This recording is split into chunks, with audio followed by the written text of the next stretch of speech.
Marobe tokoa ianareo nandefa message tamiko ary saika mitovitovy daholo hoe sarotra be le madio fo, sarotra be le mamela heloka, sarotra be le itsiny fahavalo, sarotra be le hoe anadino ny zavatra ratsy izay nataon'ny olona tamin'ny tena, izay olona nataonao soa, olona tena nitiavinao nefa nivadika tapaka teo. Dia hoy ny ten'Andriamanitra any amin'ny Zakaria 4:6 manao hoe tsy amin'ny hero na fatanjana fa amin'ny fanahiko Jehovah tokony maro. Ka ny herintsika olombelona zany dia tadio fa tena malemy ary tena farany ambany indrindra. Mihoatra ny herin'ny devolo moa zany dia mbola ambony herin'ny olombelona, ny herin'Andriamanitra ny hery ambony indrindra. Ka ny herin'Andriamanitra zay ilay fanahin'i Jehovah no ilayntsika ahatonga antsika anatanteraka ny sitrapony.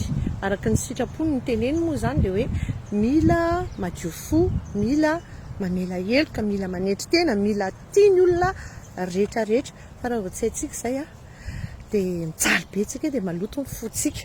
Ka hoy koa ny ten'Andriamanitra any amin'ny Romanina 5:5 any hoe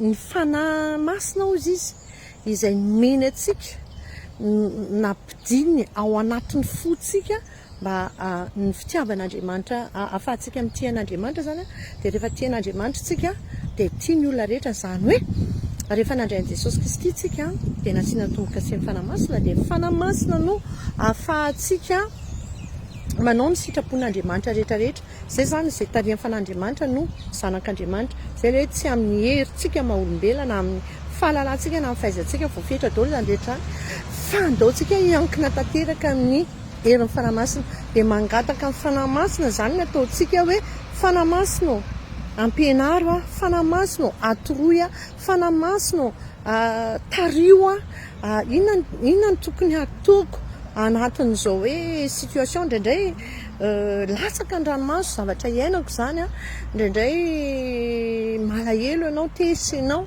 fa ao anatin'iny tonga dia za zany ny secretko dia zay hoe madio fo zay ny secretko. Dia vetivety eo tonga dia miteny hoe Jesosy inona ny tianao ataoko anatin'izao situation zao. Tena anao ny sitraponao tena tsy te hoe ho takinamiko ny fanatrehanao sy ny masonao, fa inona ny tokony ataoko? Ampio fanahy masina meo hery dia ao anatin'izay tonga dia meo hery mba tena hoe ahafao mba ialako amin'izay hoe falotopo zay. Dia tena mba tsy ho tafiditra ny fandriky ny devoly ahako. Dia ao anatin'iny tonga dia midina amin'ny fanahy masina dia lasa manome fitiavana, dia lasa le fitiavana an'Andriamanitra zany no tena hoe feno isan'andro.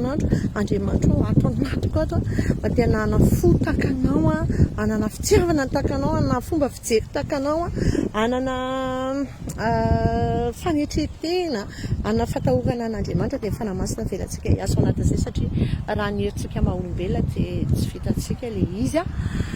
Dia izao hoy ny ten'Andriamanitra any amin'ny ohabolana 3:6 hoe maneky an'i Jehovah amin'ny alehanao rehetra fa izy no andamahalala anao.